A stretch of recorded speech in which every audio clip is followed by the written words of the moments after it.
Halo YouTube, selamat datang di pondoktutorial.net, masih bersama saya Wira Saputra. Kali ini saya akan membahas tentang JavaScript. Kalau kemarin-kemarin kita bahas tentang HTML, sekarang kita bahas tentang JavaScript, karena saya lihat tutorial masih sedikit. Kali ini saya akan membahas tentang tipe data pada JavaScript. Oke, langsung saja. Tipe data, oke.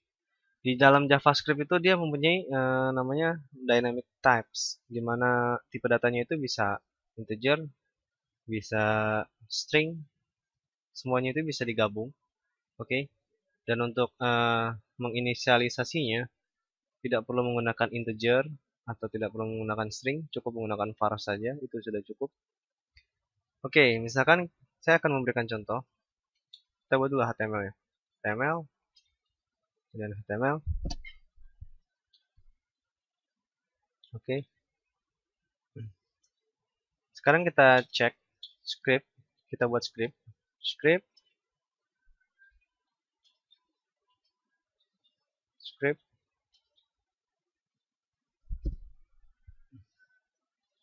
Oke. Jangan lupa selalu type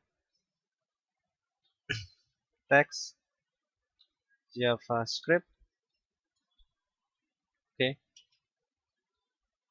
Nah, di sini kita akan memulai code-nya. Oke, di sini saya akan memberikan var. Var. Var di sini ini adalah variabel di mana kita bisa memberikan variabel misalkan x atau y yang di dalamnya kita bisa isi string atau integer. Oke, misalnya kita membuat var x. Var x ini di sini kita tidak definisikan. Jadi ketika kita dokumen write, kita coba dokumen dot write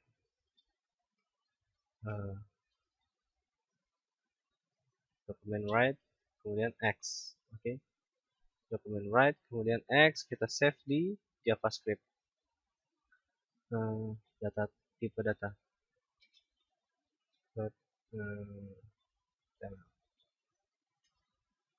Oke, sekarang kita running, kita ingin lihat.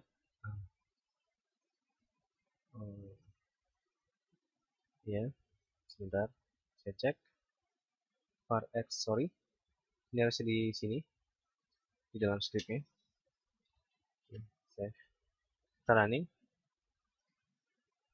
Nah, maka dia akan tampil undefined, karena di sini kita belum memberikan nilai pada x ini. Nah, jika kita tidak memberikan nilai sama sekali, maka dia akan undefined. Nah, tipe data yang kita ingin berikan pertama adalah string. Misalnya kita buat string. Untuk string kita menggunakan tanda kutip. Yaitu kita memberikan misalkan nama saya Wirya Saputra. Oke. Nah, saya save. Kemudian saya running di Chrome. Nah, maka akan keluar. Oke. Nah, di sini tidak akan ada bedanya ketika saya membuat var y dengan nilai integer. Oke. Dengan nilai integer. Misalnya saya buat var y 3. Oke. Untuk integer, kita tidak membutuhkan tanda kutip. Jika kita membuat tanda kutip, maka dia akan memberinya sebagai string. Nanti akan saya ajarkan bedanya. Nah, misalkan pertama, jika kita memakai tanda kutip, kita tidak akan bisa membuat var. Kita buat z sama dengan 4, misalkan. Nah, ketika kita membuat var total sama dengan y plus z. Oke. Maka hasilnya adalah 3, 4. Kita cek. Sorry, kita belum memanggilnya. Kita write dulu totalnya. Oke, kita write total. Save. Kita running. Launch from. Nah, maka 3, 4 hasilnya. Bukan 7. Karena 3 di sini adalah string, bukan integer. Oke. Dan sekarang kita coba, kita rubah. Jika kita set ini ke 3, lalu kita launching from, maka hasilnya akan 7. Oke.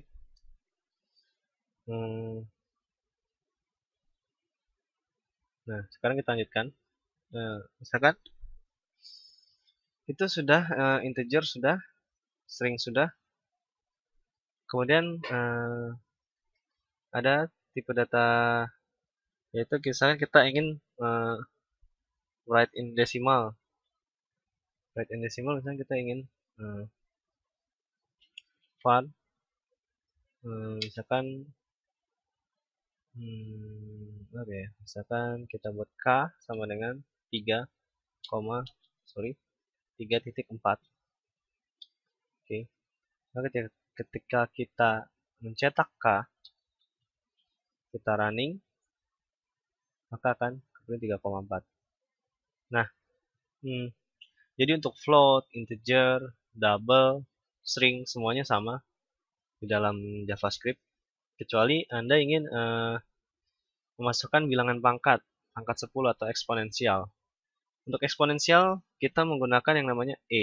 Misalkan kita ingin buat var eksponensial, oke, var eksponensial sama dengan, dan kita ingin buat berapa ya? Misalkan kita buat 52 dikali dengan 10 pangkat 3, misalkan 52E3. Kita cukup menuliskannya seperti ini. Oke. Dan ketika kita cetak eksponensial, oke. Kita cetak dan nah, maka akan tercetak 52.000. Oke, kita lanjut. Nah, bagaimana dengan pangkat min? Caranya sangat mudah. Misalnya kita buat var min sama dengan, kita buat saja, kita tinggal tambahkan min setelah e. Oke, misalkan 54 kali 10 pangkat min 3. Oke, kali 10 pangkat min 3. Seperti ini. Nah, kita save, lalu kita run in Chrome. Nah, sorry, kita cetak dulu minnya. Min, oke. Sekarang kita refresh. Oke, 0,054. Oke, bagaimana? Sebelumnya, saya juga akan menjelaskan selanjutnya adalah tipe boolean. Tipe boolean itu biasanya itu adanya true or false. Jadi misalkan var x-nya kita ganti true. Biasanya ini untuk sebuah pertanyaan atau sebuah validasi. Oke, misalkan true. Dan y-nya kita buat false. Nah, ini juga bisa sebagai boolean tipe datanya. Oke. Dan untuk array, tipe data array dalam JavaScript, kita menggunakan namanya, misalkan kita buat nih, var player. Misalnya kita punya playernya banyak. Player, lalu kita buat di dalam JavaScript, kita membuat hampir sama seperti Java. Itu new, kemudian array. Nah, kita buatnya seperti ini, new array. Nah, kita bisa buat nih di sini misalkan player 1. Oke, seperti array biasa. Oke, kita buat dari 0 saja karena indeksnya mulai dari 0. Player 0. Misalkan Anto. Oke. Kemudian player 1. Misalkan namanya sama dengan Denny. Oke. Dan player 2 kita beri nama Susi. Nah, bagaimana cara mencetaknya? Cara mencetaknya gampang. Anda cukup mengetikkan player 0. Oke, seperti ini. Kita save. Lalu kita running, kita launch in Chrome. Maka akan tercetak Anto. Nah, di sini juga bagaimana kalau saya ingin mencetak semuanya? Kita menggunakan yang namanya looping, tapi saya akan mengajarkannya nanti. Kita akan menggunakan looping, kita bisa menggunakan for, tapi itu nanti. Sekarang tipe data selanjutnya adalah tipe data objek. Oke. Oh ya, sebelumnya array juga bisa Anda masukkan langsung, misalkan seperti ini. Kita buat new array, misalkan for ball, oke, bola, misalkan kita buat bola. Nah, kita bisa langsung membuat new array, oke, new array. Nah, kita bisa langsung membuatnya seperti ini. Misalkan kita buat ballnya warnanya merah. Oke, kita koma, kemudian biru, kemudian kita koma, kemudian warnanya hitam. Nah, ini adalah indeks ke-0, indeks ke-1, indeks ke-2. Nah, ketika saya cetak, misalkan dokumen write ball 1, maka dia akan tercetak biru. Oke, kita cek. From. Nah, maka dia akan tercetak biru. Pokoknya setiap array, Anda harus ingat, array itu harus dimulai dari 0. Oke, array selalu dimulai dari 0. Dan Anda juga bisa langsung membuat array seperti di bawah ini. Anda juga bisa, misalkan for, misalkan saya buat apa lagi ya, misalkan saya buat tempat, saya buat tempat. Nah, Anda bisa langsung menggunakan tanda kurung siku seperti ini. Oke, nah di sini saya masukkan misalkan PS misalkan, terus kita buat misalkan Citos, oke, terus kita buat di sini Sleepy.